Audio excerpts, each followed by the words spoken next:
Strength of material, है ना। Strength of material में हम लोग को करना क्या है, या हम लोग पढ़ते क्या है, ठीक है ना। देखो हम लोग जो है मेनली, कोड बहुत ज़्यादा जूम हो गया, देखो ऊपर पूरा गायब हो गया, ठीक है रहने दो। देखिए स्ट्रेंथ ऑफ मटेरियल में हम लोग क्या देखते हैं, हम लोग के पास होता है अप्लाइड मैकेनिक्स, है ना, अप्लाइड मैकेनिक्स। अप्लाइड मैकेनिक्स में हम लोग दो चीज़ों पे बात करते हैं, है कि नहीं। अप्लाइड मैकेनिक्स में हम लोग जो है दो चीज़ों पे बात करते हैं, ठीक है। एक करते हैं equilibrium,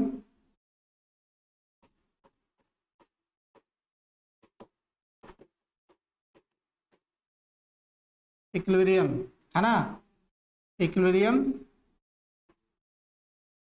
and body is rigid, ये दो बात हम लोग करते हैं, ठीक है ना।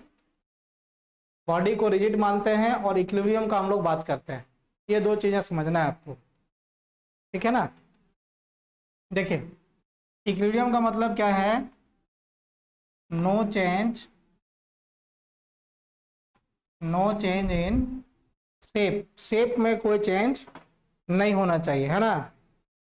No change in shape when external force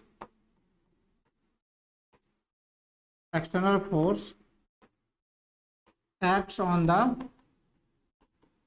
body, body के ऊपर जब कोई एक्सटर्नल फोर्स लगेगा तो शेप में चेंज नहीं होना चाहिए। और ऐसा कोई बॉडी हमारे पास है नहीं जो एक्चुअल में इसका शेप चेंज नहीं होता हो, कुछ ना कुछ डिफॉर्मेशन होता है, लेकिन ये बहुत स्मॉल होने के कारण हम लोग अप्लाइड मैकेनिक्स में इसको नेग्लेक्ट कर देते हैं। लेकिन स्ट्रेंथ ऑफ मटेरियल को समझने के लिए हम लोगों को ये डिफॉर्मेशन को समझना पड़ेगा, है ना। तो स्ट्रेंथ ऑफ मटेरियल है क्या, ठीक है ना। तो देखिए स्ट्रेंथ ऑफ मटेरियल का मतलब क्या है, the ability of material, the ability of material to resist the failure is known as strength of material। कहने का मतलब ये है हमारा, कहने का मतलब ये है हमारा, क्या कहना चाह रहे हैं, जैसे मान लेते हैं कि हमारे पास एक बॉडी है, सपोज करो ये, ठीक है, इस पे हम लोग एक फोर्स लगा रहे हैं P, इधर हम लोग एक फोर्स लगा रहे हैं P। अब ये जो है खिंचा रहा है ना, तो ऐसा हो सकता है कि ये यहाँ से ब्रेक हो जाए, ठीक है ना, ये ब्रेक हो सकता है, ये मान लो कि फेल्योर प्लेन है हमारा, फेल्योर प्लेन है, ठीक है। तो it may be break at this plane, इस प्लेन से ये ब्रेक हो सकता है। तो हमें क्या करना है कि मटेरियल का वह स्ट्रेंथ, जिस स्ट्रेंथ पे ये फोर्स कितना हम लोग लगाएं, how much force is applied such that it can not be break, तो जितना लोड ये ले सकता है, यानी ये अपने फेल्योर को रोक सकता है, उसी को हम लोग स्ट्रेंथ ऑफ मटेरियल कहते हैं, that is known as strength of material, है ना। Means ability of material to resist the failure is known as strength of material, इसको हम लोग स्ट्रेंथ ऑफ मटेरियल के नाम से जानते हैं। अब स्ट्रेंथ ऑफ मटेरियल पढ़ने के पहले कुछ एजम्पशंस होंगे हमारे पास, उस एजम्पशंस को हम लोग पहले लिख लेते हैं, है ना, पहले उस एजम्पशंस को समझ लेते हैं, फिर हम लोग बात करेंगे। तो एजम्पशंस,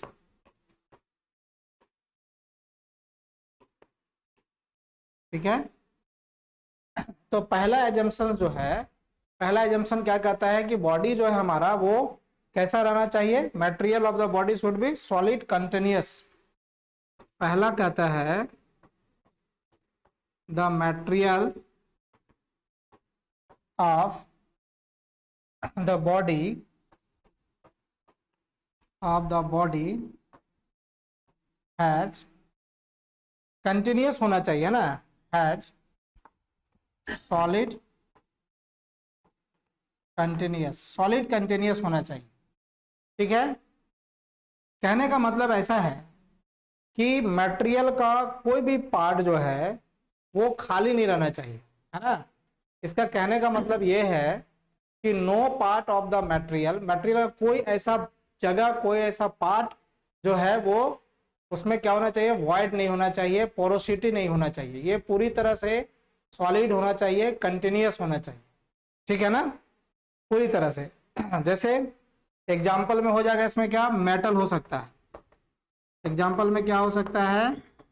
मेटल हो सकता है। ठीक है ना, एग्जाम्पल में मेटल हो सकता है, ठीक है ना। लेकिन उस तरह का स्ट्रक्चर जैसे कि आपका ये जो है दिस एजम्पशन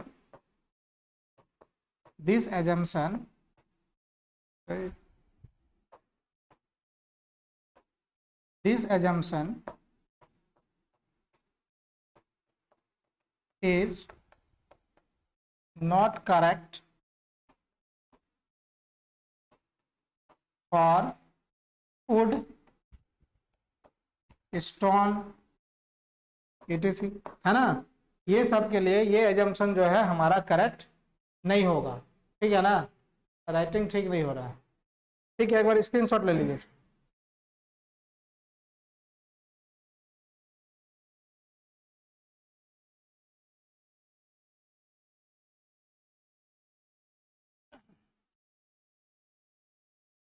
दूसरा क्या है?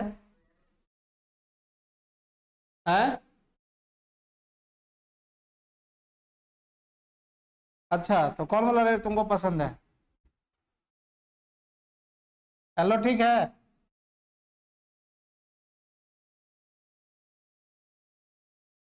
ग्रीन अभी ठीक है,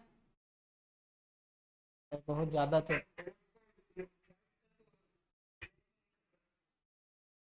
ब्लू बोर्ड को व्हाइट करके ब्लैक में लिखे हैं।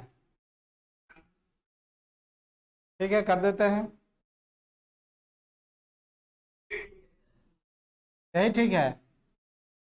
सब अलग अलग बोलता है, ठीक है ना, यही ब्लैक। देखो सेकेंड एजम्पशन क्या कहता है? सेकेंड एजम्पशन कहता है within the limit of the part of the body, within the limit of the part of body, within the limit of the part of body, the material is homogeneous and isotropic. The material is homogeneous and isotropic. ठीक है ना, material कैसा होना चाहिए? Homogeneous और isotropy होना चाहिए। ठीक है ना, होमोजेनियस का मतलब क्या होता है? ठीक है, होमोजेनियस मटेरियल, इसका मतलब क्या होता है इसको हम लोग समझते हैं। ठीक है, होमोजेनियस मटेरियल का मतलब होता है कि जो जो प्रॉपर्टी होगा मटेरियल का वो हर पॉइंट पर क्या होगा? सेम होगा, है ना। The properties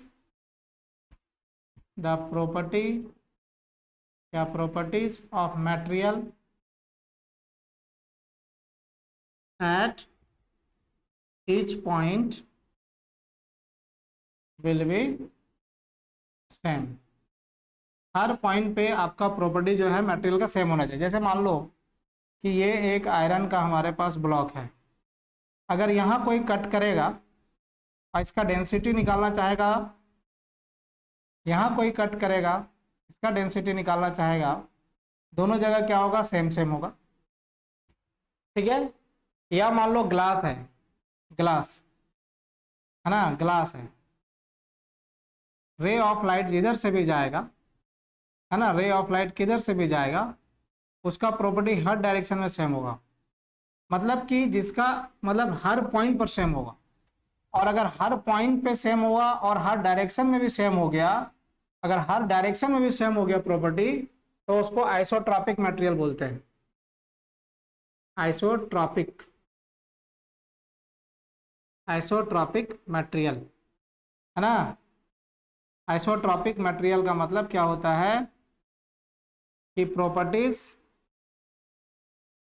properties in each direction, या फिर लिख सकते हैं ऑल डायरेक्शन, और लिख सकते हैं हम लोग ऑल डायरेक्शन रिमेन सेम, ठीक है ना। हर डायरेक्शन में प्रॉपर्टी क्या होगा, सेम होगा, तो इसको हम लोग बोलेंगे आइसोट्रॉपिक मटेरियल। तो हम लोग इसको क्या बोलेंगे, आइसोट्रॉपिक मटेरियल बोलेंगे, है ना। उसी तरह से होता है orthotropic, orthotropic material. Orthotropic material का मतलब क्या होता है, ऑर्थोट्रॉपिक मटेरियल का मतलब होता है कि तीन डायरेक्शन में, यानी एक्स वाई जेड या कोई तीन डायरेक्शन में मटेरियल का प्रॉपर्टी सेम रहेगा। The property of material, the property of material, the property of material is same in three direction. कोई तीन डायरेक्शन में आपका मटेरियल का प्रॉपर्टी के सेम होगा। फिर उसी तरह से होता है an isotropic, an isotropic material, ठीक है ना। एन आइसोट्रॉपिक मटेरियल का मतलब होता है, देखिए होमोजेनियस का मतलब हुआ प्रॉपर्टी हर पॉइंट पे सेम होगा, है कि नहीं। आइसोट्रॉपिक का मतलब हुआ क्या, कि जो प्रॉपर्टी है वो हर डायरेक्शन में सेम होगा, ठीक है। और ऑर्थोट्रॉपिक का मतलब क्या है, ऑर्थोट्रॉपिक का मतलब है कि कोई तीन डायरेक्शन में ही प्रॉपर्टी सेम होगा। और एन आइसोट्रॉपिक का मतलब क्या है कि the property in each direction, the property in each direction, each direction will be different. हर डायरेक्शन में प्रॉपर्टी क्या होगा, वो डिफरेंट होगा, ठीक है। तो we have this four types of materials, orthotropic, isotropic, homogeneous and anisotropic. तो कहता है second assumption, within the limit of the part of body the material is homogeneous and isotropic, ठीक है ना। तो जो आपका मेटल्स है वो होमोजेनियस मटेरियल होता है, यानी कि उसका जो है प्रॉपर्टी जो है वो हर डायरेक्शन में क्या होता है, सेम होता है। एग्जाम्पल इसका क्या हो जाएगा, एग्जाम्पल हो जाएगा इसका मेटल्स, है ना। लेकिन timber, but timber, concrete, PTC, ये सब जो है ना are non homogeneous, non homogeneous material, ये सब जो है नॉन होमोजेनियस मटेरियल है।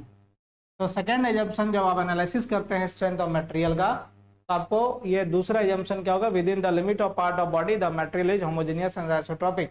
पहला जो था क्या था कि आपका कंटिन्यूअस होना चाहिए, पार्टिकल जो है उसमें कोई वाइड, उसमें भी कोई पोरोसिटी, इस तरह की चीजें नहीं होना चाहिए। This is the second assumption, screenshot लीजिए।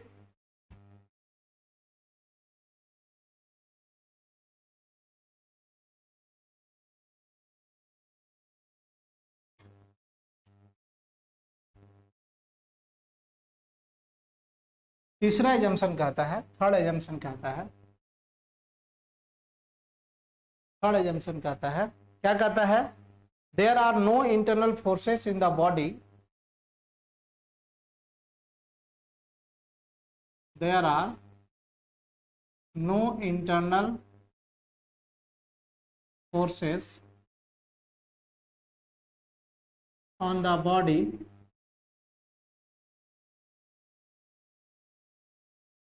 prior,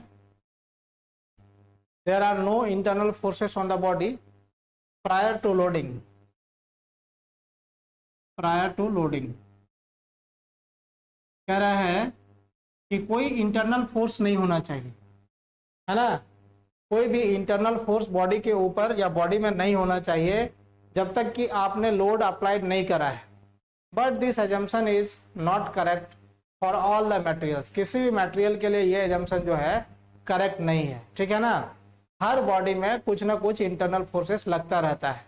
अगर कोई इंटरनल फोर्स नहीं लगेगा तो कोई बॉडी अपने शेप में रह ही नहीं पाएगा, इसीलिए इंटरनल फोर्सेस जो है बॉडी में लगता रहता है। So this assumption is not correct for any metal या एनी मटेरियल। किसी मटेरियल के लिए ये जो है एजम्पशन करेक्ट नहीं है। But the effect of internal forces is very internal forces is negligible and its value magnitude is very small, so it can be neglected and we can assume that there is no internal forces act on the body prior to loading। कहने मतलब है कि कोई internal forces body पे लग रहा है, जैसे इस बॉडी के ऊपर एक इंटरनल फोर्सेस लग रहा है, बिना इस पे इंटरनल फोर्सेस का ये बॉडी अपने शेप में नहीं हो सकता है ना। उसी प्रकार से इस पे भी बिना इसमें इंटरनल फोर्सेस लगे हुए ये बॉडी अपने शेप में नहीं रह सकता है। तो फिर इंटरनल फोर्स यहाँ पर क्या कर रहा है, इंटरनल फोर्स किसी भी प्रकार का चेंजेस यहाँ पर नहीं कर रहा है ना। ये इंटरनल फोर्स इतना कम होता है, इतना स्मॉल मैग्नीट्यूड का होता है, साथ ही साथ इसका स्ट्रेंथ इतना कम होता है कि ये कोई चेंजेस नहीं कर सकता। जो शेप में है उसी शेप में ये रहना चाह रहा है, तो हम लोग उसको इसलिए नेग्लेक्ट कर सकते हैं। चौथा एजम्पशन कहता है the effect of the system of forces, the effect of system of forces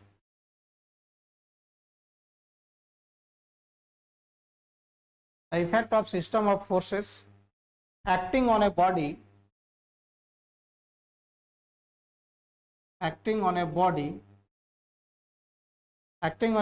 is the sum of is equal to sum of the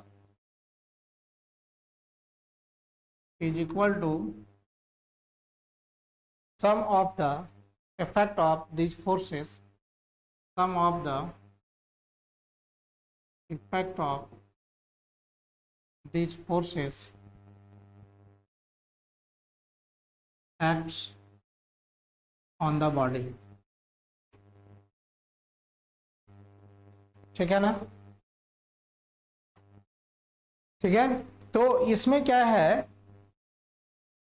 कि कह रहा है कि मान लो कि यहाँ पर बहुत सारा फोर्सेस लग रहा है, मान लो कंटिन्यूसली हम लोग लगातार कंटिन्यूस में हम लोग फोर्स लगाते जा, फोर्स लगाए 5 न्यूटन, फिर फोर्स लगाए 2 न्यूटन, फिर फोर्स लगाए मान लो 7 न्यूटन।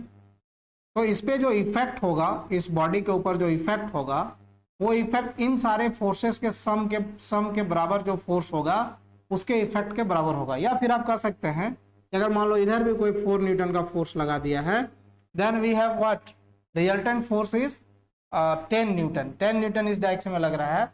इस बॉडी पर जो भी इफेक्ट होगा वो इफेक्ट इस रिजल्टेंट फोर्स मतलब सम के बराबर होगा। तो this principle is also known as principle of superposition, है ना। This assumption is also known as principle of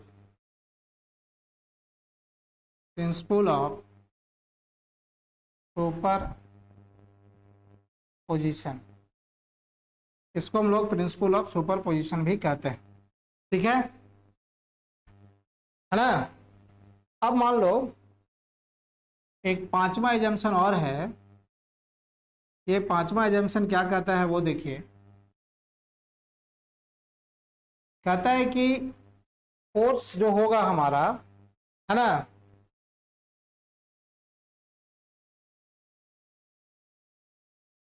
force हमारा इस प्रकार से लगे कि वो,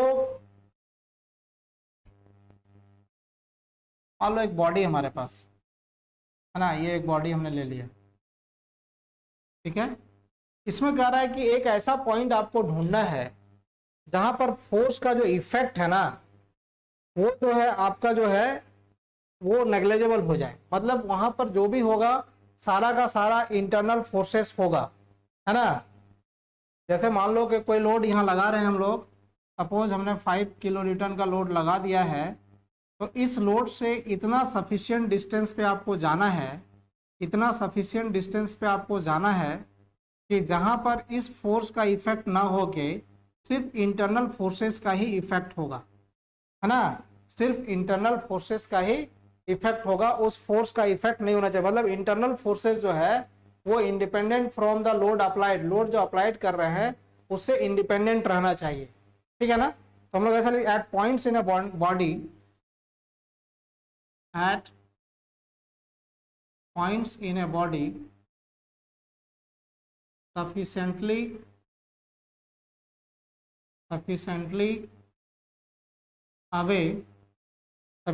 away from the points of application of loads, from the points of application of load, point of application of loads, है ना, such that internal forces are independent, such that internal forces are independent from the manner of loading के manner से। इस principal को हम लोग Saint Venant principal भी बोलते हैं। This principle is known as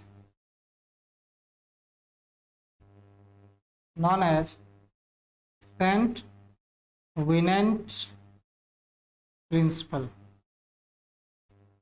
ठीक है, इसको हम लोग सेंट विनेंट प्रिंसिपल बोलते हैं। और ये जो डिस्टेंस होना चाहिए वो डिस्टेंस कहता है कि इसका जो लिनियर डायमेंशन होगा, यहाँ पर जो इसका डायमेंशन होगा, इसमें से जो बड़ा वाला डायमेंशन होगा, मतलब यहाँ डेप्थ ज़्यादा बड़ा है, इससे अगर आप डिस्टेंस जो है ये डिस्टेंस 1.5 to 2 टाइम्स अगर आप रखते हैं तो आपका ये जो लोड का इफेक्ट है वो नहीं पता चल के सिर्फ इंटरनल फोर्सेस का इफेक्ट ही पता चलेगा।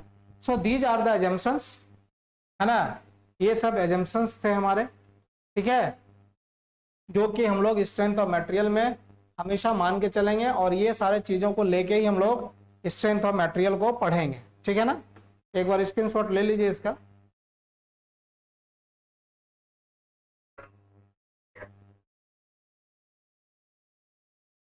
एट पॉइंट्स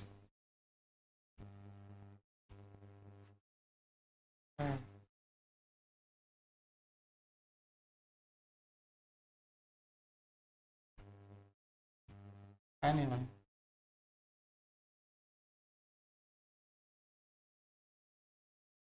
अब ठीक है, ठीक है, अभी भी छुपा हुआ है, इधर वाला ले लो, 2 बार में ले लो, है ना, छुप गया है, कैसे होगा बड़ा, एक बार में ले लो, आधा आधा, है ना।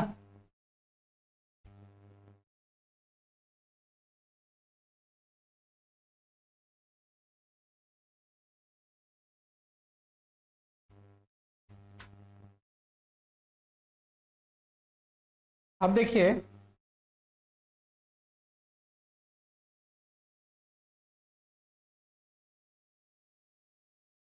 मान लेते हैं कि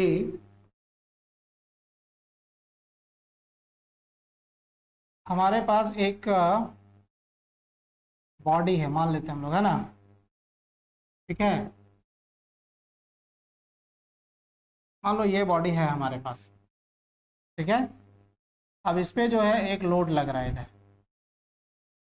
P, है ना, और यहाँ पर ये फिक्स है, मान लीजिए, ठीक है।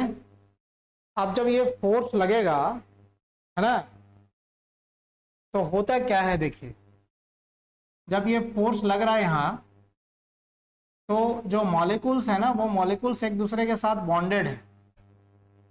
जो मॉलिक्यूल्स हैं, कोई मटेरियल है उसमें इस तरह का मॉलिक्यूल्स होगा, है ना। ये सारे मॉलिक्यूल्स एक दूसरे से क्या है कि इंटर मॉलिकुलर फोर्स से बॉन्डेड है। इंटर मॉलिकुलर फोर्स से ये बॉन्डेड है, ठीक है। अब क्या है कि मान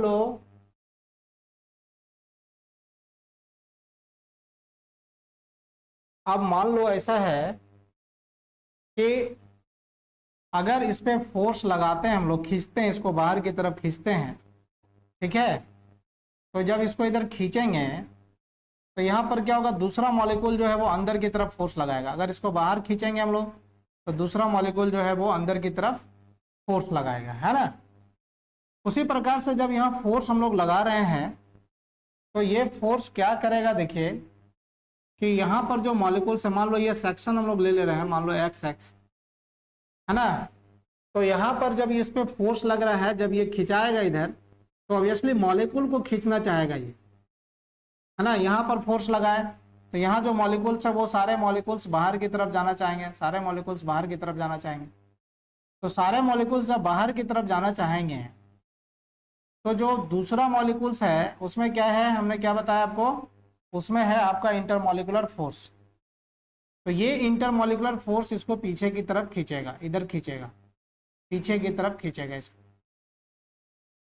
है ना। तो जब तक इंटरमॉलिकुलर फोर्स से ज्यादा बड़ा फोर्स, मान लो इंटरमॉलिकुलर फोर्स, मान लेते हैं, हम एग्जांपल ले रहे हैं हम लोग, है ना, कि 100 न्यूटन का इंटरमॉलिकुलर फोर्स है। तो जब तक हम लोग 100 किलो न्यूटन तक फोर्स, 100 न्यूटन तक फोर्स लगाते रहेंगे, तब तक ये मॉलिक्यूल यहाँ से अलग नहीं होगा। इस मॉलिक्यूल्स को अलग करने के लिए आपको 100.5, 100.2, 100.1 या जो भी है, मोर देन 100 न्यूटन का फोर्स आपको यहाँ पर अप्लाई करना पड़ेगा, ठीक है ना। तो दिस इज द रेसिस्टिंग, ये जो फोर्स है, दैट इंटरमॉलिकुलर फोर्स जो है, ये इंटरमॉलिकुलर फोर्स, ये जो डेवलप हो रहा है, दिस इंटरमॉलिकुलर फोर्स, ये जो इंटरमॉलिकुलर फोर्स यहाँ पर डेवलप हो रहा है, इंटरमॉलिकुलर फोर्स जो डेवलप हो रहा है, यही आपका क्या है, रेसिस्टिंग फोर्स है, रेसिस्टिंग फोर्स। तो जब आप लोड लगाते हैं तो लोड लगाते समय अगर आप जैसे लोड लगाएंगे तो ये क्या चाहेगा, इसको डिफॉर्म करना चाहेगा, डिफॉर्म करना चाहेगा, है ना। As the load acts on the body, as the load acts on the body, है ना, जैसे लोड बॉडी के ऊपर लगेगा, the body start to deformation, body start to deformation, body क्या होगा, डिफॉर्मेशन बॉडी में स्टार्ट हो जाएगा, ठीक है। दिस डिफॉर्मेशन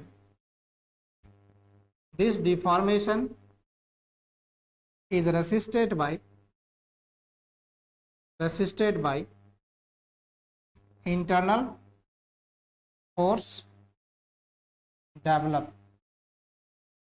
जो इंटरनल फोर्स डेवलप होगा वही इंटरनल फोर्स इसको जो है रेसिस्ट करेगा, है ना। क्या करेगा, रेसिस्ट करेगा। तो ये जो रेसिस्टिंग फोर्स है ना, ये जो रेसिस्टिंग फोर्स है, उस रेसिस्टिंग फोर्स को अगर हम लोग एरिया से डिवाइड कर दें तो उसको हम लोग बोलते हैं स्ट्रेस, ठीक है ना। क्या बोलते हैं उसको, स्ट्रेस बोलते हैं, है ना। क्या हमने बोला कि ये स्ट्रेस मतलब क्या होता है, स्ट्रेस का मतलब होता है रेसिस्टेंस, किसी भी चीज को रेसिस्ट करना, किसी भी ये को, मतलब जो आपका एक्सटर्नल फोर्स लग रहा है उस एक्सटर्नल फोर्स को रेसिस्ट करना। तो स्ट्रेस को आपको इस प्रकार से समझना चाहिए कि स्ट्रेस जो है ना, ये internal resistance force per unit area है। It is an internal resisting force per unit area, per unit area, है ना। स्ट्रेस का आप डिफिनेशन समझ गए होंगे। स्ट्रेस का मतलब हुआ ये रेसिस्टिंग फोर्स जो यहाँ डेवलप हो रहा है उसका पर यूनिट एरिया जब करेंगे तो वो आपका क्या कहलाएगा, वो आपका कहलाएगा क्या, वो आपका कहलाएगा स्ट्रेस, ठीक है ना, वो क्या कहलाएगा, स्ट्रेस कहलाएगा। अब देखिए क्या है, जब तक ये बॉडी टूटा नहीं है ना, जब तक ये बॉडी टूट नहीं रहा है, जब तक ये टूट नहीं गया है, तब तक आप जितना फोर्स लगा रहे हैं उतना ही इंटरनल फोर्स यहाँ डेवलप हो रहा है। अगर ये बॉडी डिफॉर्म नहीं हो रहा है, मतलब अपना शेप नहीं बदल रहा है, या फिर हम लोग कह सकते हैं कि जब तक इसमें फ्रैक्चर डेवलप नहीं हो रहा है, इसका मतलब सिंपल सा ये है कि जितना फोर्स आप लगा रहे हो बॉडी के ऊपर, उतना ही फोर्स बॉडी जो है अपने उसको रेसिस्ट करने के लिए लगा रहा है। इस वजह से क्या होता है, at the equilibrium, this situation is known as equilibrium situation. इसी सिचुएशन को हम लोग क्या बोलते हैं, इक्विलिब्रियम सिचुएशन कहते हैं या इक्विलिब्रियम कंडीशन कहते हैं। मतलब जितना फोर्स आप लगा रहे हो उतना फोर्स बॉडी भी अपने आप को बचाने के लिए लगा रहा है, अपने आप को रेसिस्ट करना, मतलब that is the strength, strength of the body, body का स्ट्रेंथ वही है ना, that is the strength of the body. कहने का मतलब ये हुआ कि अगर इसमें डिफॉर्मेशन नहीं हो रहा है ना, तो कहने मतलब हम लोग स्ट्रेस यहाँ पर डिफाइन कर लेते हैं एक बार। तो स्ट्रेस बराबर क्या हो गया, resisting force, resisting force per unit area या एरिया ऑफ रेसिस्टेंस, रेसिस्टेंस या रेसिस्टिंग एरिया, ठीक है, at equilibrium condition, at equilibrium condition. यहां पर इक्विलिब्रियम का मतलब आपको समझना है, there is no deformation in the body, there is no deformation, no deformation on the body या in the body.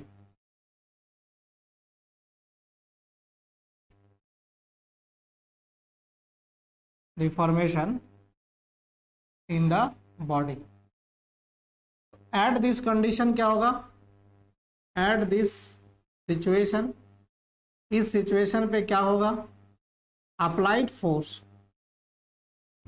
Applied force मतलब आपने जो फोर्स अप्लाइड किया है, this is the applied force, आपने अप्लाइड ये किया है, तो दिस अप्लाइड फोर्स है ना, applied force must be equal to what, resisting force.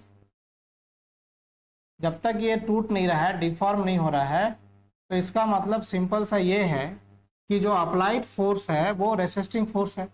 इस वजह से आप स्ट्रेस बराबर ऐसा लिख पाते हो, स्ट्रेस बराबर लिख पाते हो force by area, P by A. क्योंकि आप जो भी क्वेश्चन बनाते हो, आपके जो सिलेबस में है वहां पर जो भी क्वेश्चन आप सॉल्व करते हो, उस सारे क्वेश्चंस में क्या है कि आप इक्विलिब्रियम कंडीशन के लिए सॉल्व करते हो। अगर यहाँ पर डिफॉर्मेशन को अलाउ कर दे तो हो सकता है कि स्ट्रेस आपका क्या होगा, स्ट्रेस जो है, स्ट्रेस निकालने में आपको कठिनाई होने लगेगी। कठिनाई क्यों होगा, तब आपको ये देखना पड़ेगा आपको कि बॉडी किस फोर्स तक डिफॉर्म नहीं हुआ था। जहां तक डिफॉर्म नहीं हुआ था वही मैक्सिमम स्ट्रेस वो लगा रहा था, जहां से डिफॉर्मेशन उसके बाद जो एक्स्ट्रा फोर्स लगा है वो डिफॉर्म कर रहा है, तो इसका मतलब आप बॉडी अपने आप को रेसिस्ट नहीं कर पा रहा है, ठीक है ना। तो स्ट्रेस में आप जब पढ़ते हैं फॉर्मूला तो P बाई ए आपको मिल जाता है। उसका कारण यह है कि आप जो है यहाँ पर बात जो करते हैं वो, this is the cross section area, ये आपका क्या है, क्रॉस सेक्शन एरिया है ना, this is the cross section area, ये आपका क्रॉस सेक्शन एरिया है। और आप जब लोड की बात करते हैं, ये जो लोड हम लोग देख रहे हैं P लोड, तो हम लोग एक्चुअली क्या है ना कि पॉइंट लोड के लिए कोई भी चीज़ों को नहीं समझते हैं। हम लोग जो भी समझते हैं, हम लोग ये मानते हैं कि इस पे जो लोड लग रहा है वो यूनिफॉर्मली डिस्ट्रीब्यूटेड लोड लग रहा है और इस एरिया के अक्रॉस लग रहा है। ये जो एरिया हमारा, इस एरिया के अक्रॉस लग रहा है, मतलब ये जो एरिया है इसमें पूरे में लोड लग रहा है ना, पूरे में लोड लग रहा है। हम लोग ऐसा नहीं समझ सकते कि कोई एक पॉइंट पे लोड लग रहा है।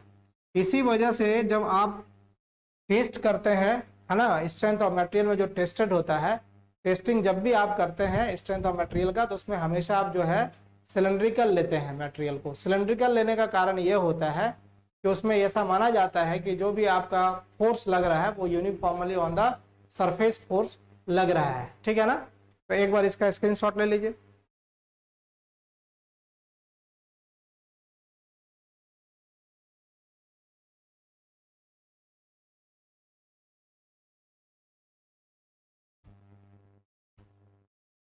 तो देखिए क्या देखे आप, स्ट्रेस,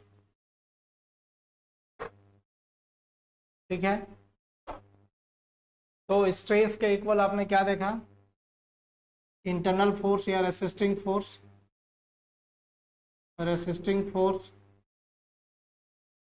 पर यूनिट एरिया, ठीक है। स्ट्रेस को हम लोग अगर सिग्मा से लिख लें तो दिस इज P बाई ए,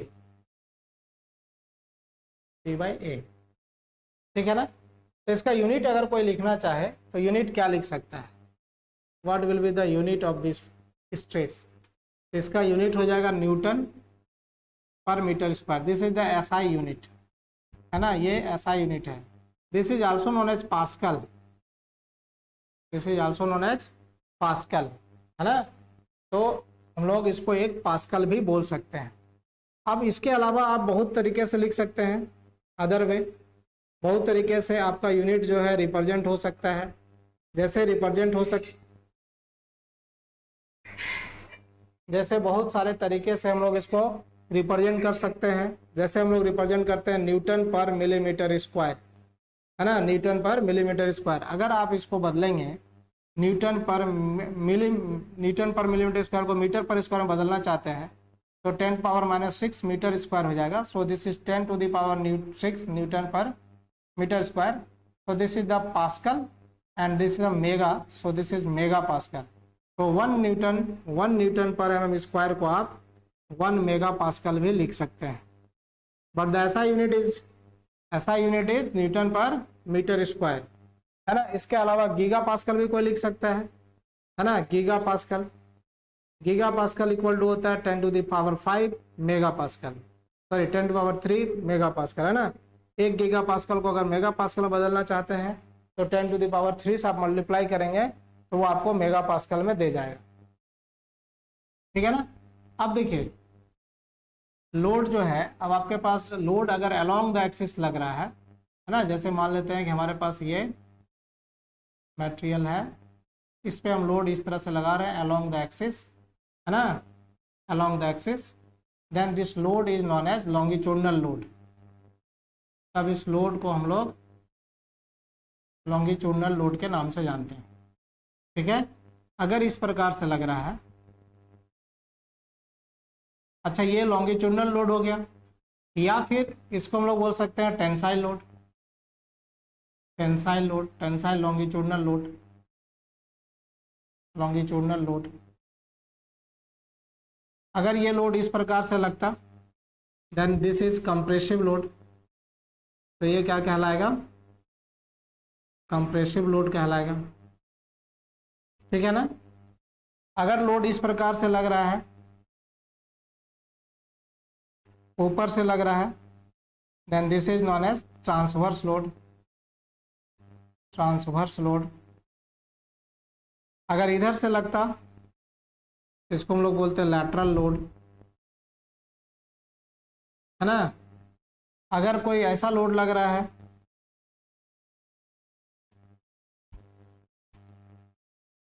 तो इसको हम लोग बोलेंगे टेंजेंशियल लोड,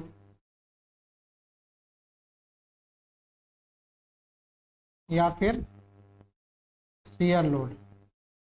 तो we have this types of load. एक बार स्क्रीनशॉट लीजिए।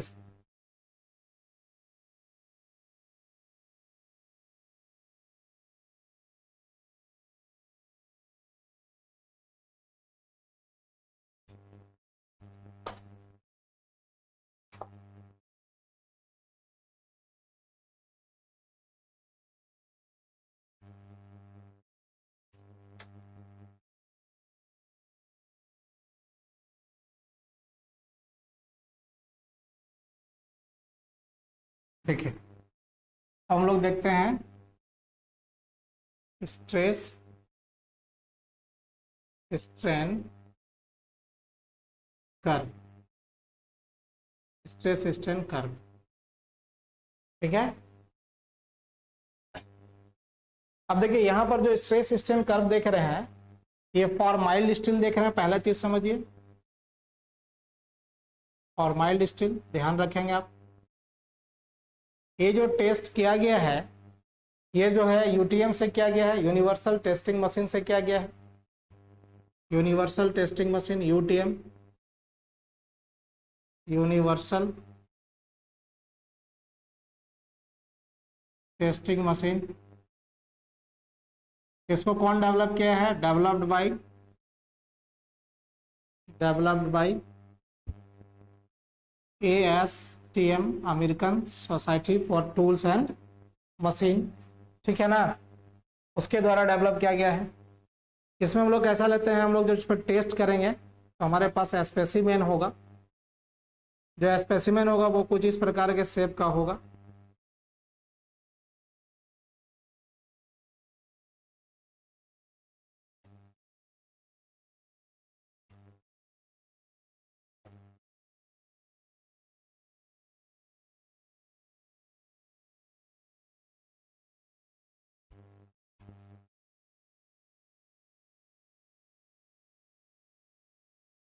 इस प्रकार के शेप का होगा।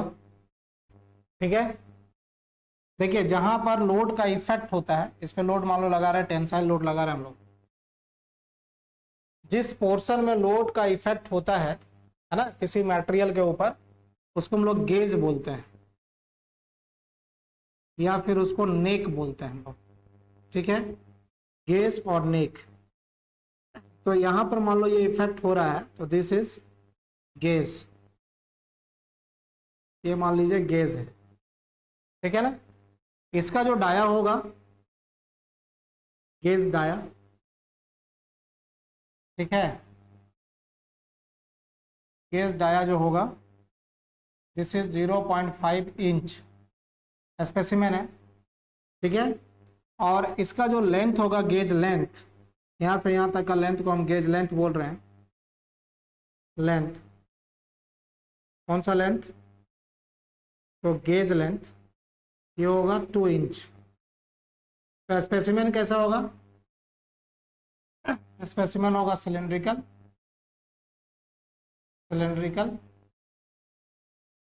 सिलेंड्रिकल क्यों लेते हैं हम बताया आपको। इसमें जो लोड लगता है ये हम लोग मानते हैं कि ये क्या कैसा लग रहा है? यूनिफॉर्मली लग रहा है। कैसा लग रहा है? यूनिफॉर्मली लग रहा है ना। इस वजह से हम लोग सिलेंड्रिकल लेते हैं। सिलेंड्रिकल। गेज लेंथ हो गया कितना? गेज लेंथ L बराबर हो गया 2 इंच। 2 इंच होगा। डाया ऑफ गेज कितना हो गया? गेज डाया ये हो गया 0.5 इंच, यानी this is D। So L/D ratio अगर आप निकालेंगे दिस विल बी 4। फिर इसको यूनिवर्सल टेस्टिंग मशीन में हम लोग रखते हैं और फिर हम लोग इस पर लोड ग्रेजुअली धीरे धीरे इंक्रीज करते हैं। इस पर क्या होगा वो हम लोग देखते हैं ग्राफ के माध्यम से। आप लोग इसको एक बार स्क्रीनशॉट में ले लीजिए।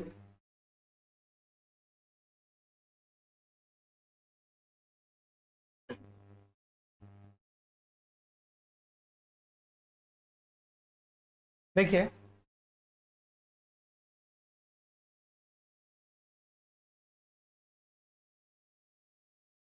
हम लोग एक ग्राफ बनाते हैं।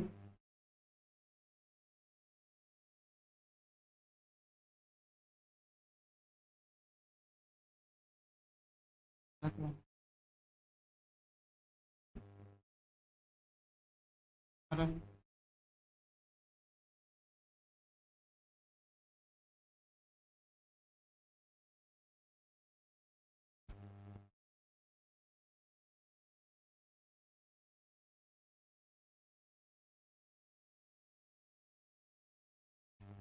ठीक है ना,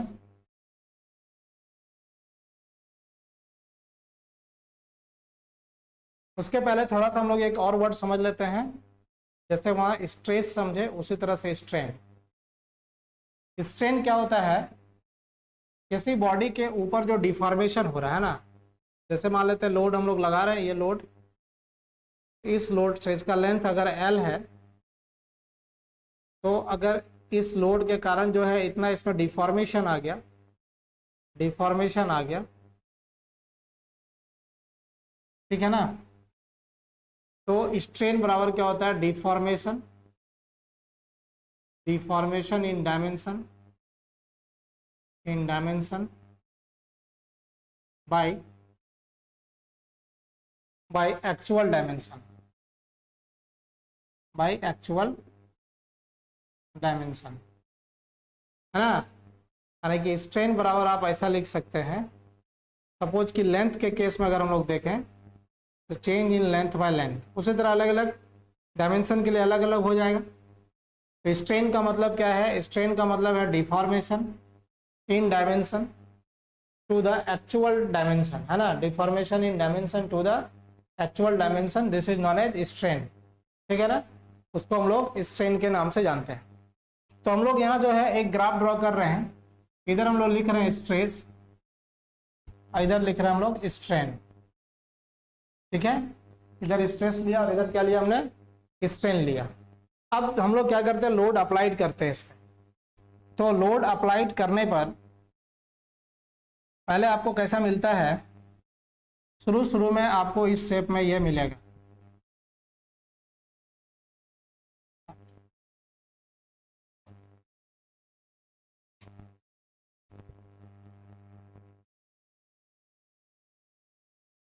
इस तरह से आपको यह मिलेगा, है ना। पहले इस तरह से ये स्ट्रेट लाइन में जाएगा, ठीक है। जैसे जैसे आप स्ट्रेस बढ़ाते जाएंगे, कहने का मतलब ये है कि जैसे जैसे आप स्ट्रेस बढ़ाते जाएंगे, है ना, जैसे जैसे स्ट्रेस बढ़ाएंगे, स्ट्रेस मतलब क्या है, फोर्स पर यूनिट एरिया बढ़ा रहे हैं। स्ट्रेन का मतलब क्या है ना, स्ट्रेन का मतलब क्या है, डिफॉर्मेशन क्या हो रहा है वो, ठीक है ना। तो जब आप स्ट्रेस बढ़ाते जाएंगे और स्ट्रेन और है, ठीक है, हम लोग क्या कर रहे हैं कि लगातार लोड बढ़ाते जा रहे हैं। स्ट्रेस बढ़ाने का मतलब यह है कि हम लोग कंटिन्यूसली जो है लोड को इंक्रीज करते जा रहे हैं और लोड को इंक्रीज करके देख रहे हैं। तो पहले क्या, शुरू में आप क्या देख पाते हैं, शुरू में आप देख पाते हैं कि स्ट्रेस जो है ना वो एक स्ट्रेट लाइन में आपका स्ट्रेस और स्ट्रेन के बीच आपको रिलेशन मिलता है।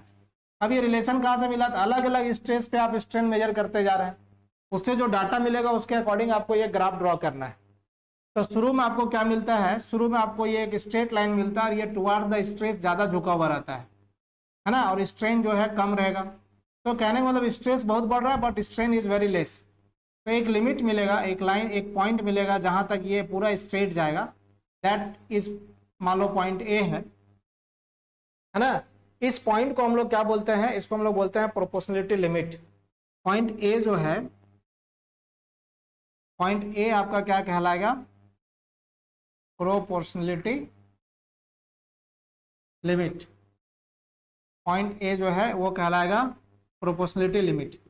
प्रोपोर्शनलिटी लिमिट क्या होता है, प्रोपोर्शनलिटी लिमिट एक्चुअली जो है ये ग्रेटेस्ट स्ट्रेस है ना। ये ग्रेटेस्ट स्ट्रेस जो है वो डेवलप हो रहा है मटेरियल में, जिसमें कि मटेरियल जो है उसमें क्या हो रहा है कि कोई डेविएशन नहीं हो रहा है स्ट्रेट लाइन से, है ना। It is the greatest stress on material such that stress does not deviate from straight line relation between stress and strain. Stress and strain कहने का मतलब जब तक कि ये स्ट्रेट लाइन होगा जिस पॉइंट तक, उस पॉइंट को हम लोग क्या बोलेंगे, उस पॉइंट को हम लोग बोलेंगे प्रोपोर्शनलिटी लिमिट। उसके बाद जो है फिर से हम लोग जो है लोड को बढ़ाना शुरू करते हैं, और लोड को जब बढ़ाते हैं तो फिर ये कुछ तरह से टेढ़ा होना शुरू हो जाता है, इस तरह से बेंड करना शुरू हो जाता है। Suppose this point is B, ये पॉइंट को हमने मान लिया बी, ठीक है। तो पॉइंट बी जो है that point is known as elastic limit, है ना, that point is known as elastic limit. Point B जो है वो क्या कह रहे हैं हम उसको, पॉइंट बी को हम लोग कह रहे हैं इलास्टिक लिमिट, इलास्टिक लिमिट, ठीक है। इलास्टिक लिमिट क्या है, the greatest stress the greatest stress on the material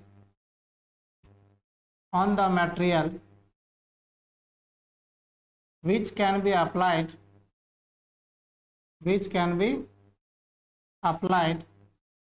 such that there is no permanent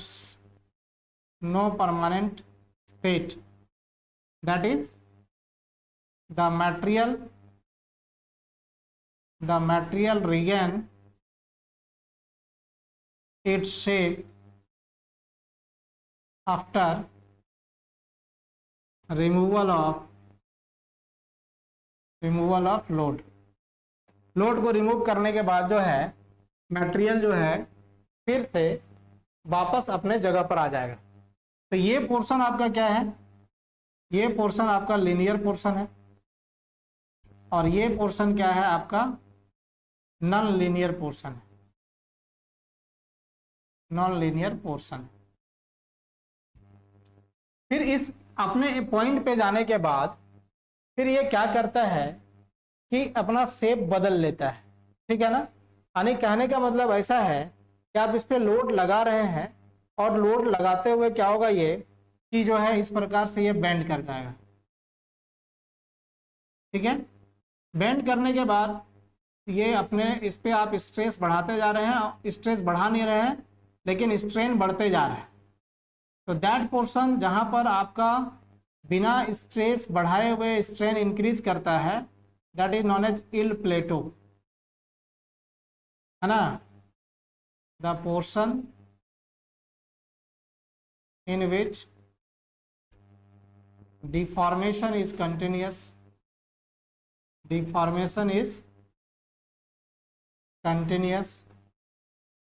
without stress,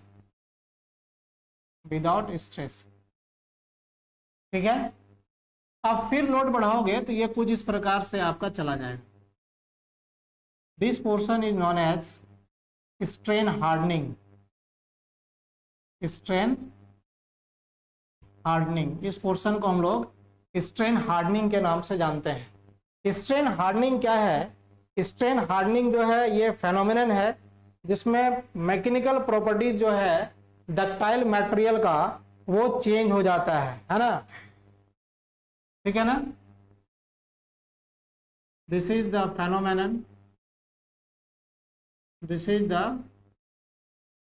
phenomenon, in which mechanical properties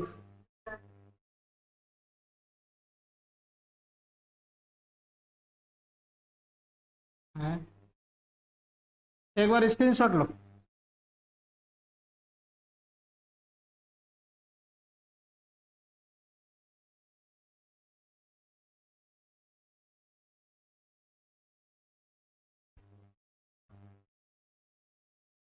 अच्छा ध्यान नहीं रह रहा है, हम उसको नेक्स्ट टाइम से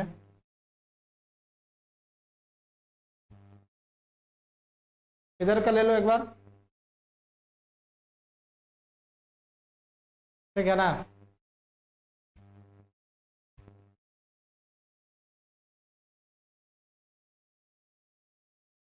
ठीक है कि कट रहा है,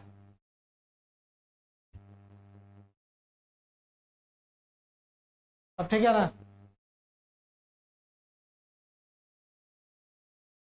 देखो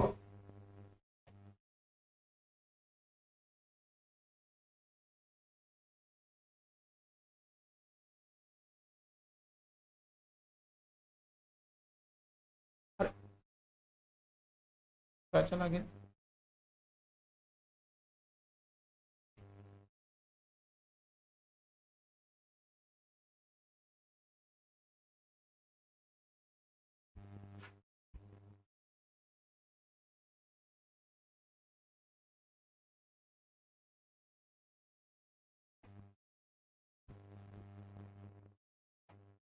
हाँ। तो क्या कह रहे थे हम कि स्ट्रेन हार्डनिंग जो है यह फेनोमेनन है,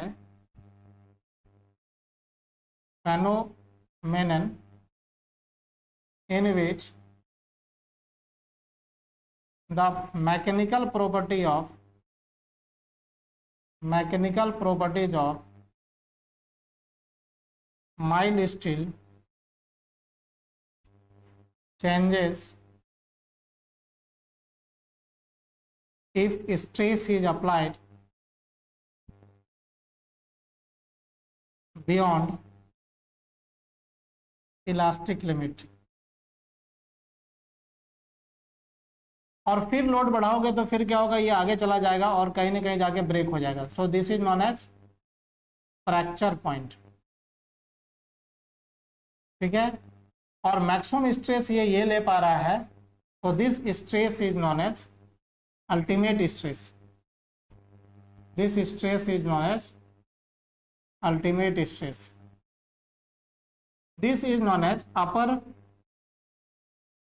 upper yield stress, and this point is known as lower yield stress। है ना, हम लोग जब भी डिजाइन करते हैं तो उसमें लोअर यील्ड स्ट्रेस को लेते हैं, है ना। We consider lower yield stress और यील्ड स्ट्रेस इन डिजाइन,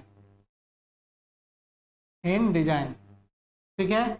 और अपर यील्ड स्ट्रेस जो होता है ये थोड़ा सा धोखा टाइप का है ना।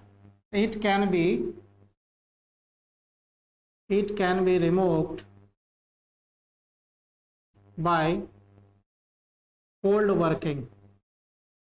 कोल्ड वर्किंग क्या होता है आगे चल के दिखा देंगे टेस्टिंग में। It can be removed by cold working. और जो आपका ये है ना, ये पॉइंट क्या कहलाएगा, ये पॉइंट आपका कहलाएगा प्रोपोर्शनलिटी लिमिट, जो हम आपको समझा दिए। प्रोपोर्शनलिटी लिमिट माइल्ड स्टील के लिए ये दोनों पॉइंट जो होता है ना, ये दोनों पॉइंट लगभग सेम होता है ना। प्रोपोर्शनलिटी लिमिट और इलास्टिक लिमिट जो होता है माइल्ड स्टील के लिए वो क्या होता है, सेम होता है। ठीक है, आज स्ट्रेस स्ट्रेन कर्व तक छोड़ते हैं, कल हम लोग और इसको आगे ऑपरेशन में ले जाएंगे। ठीक है ना।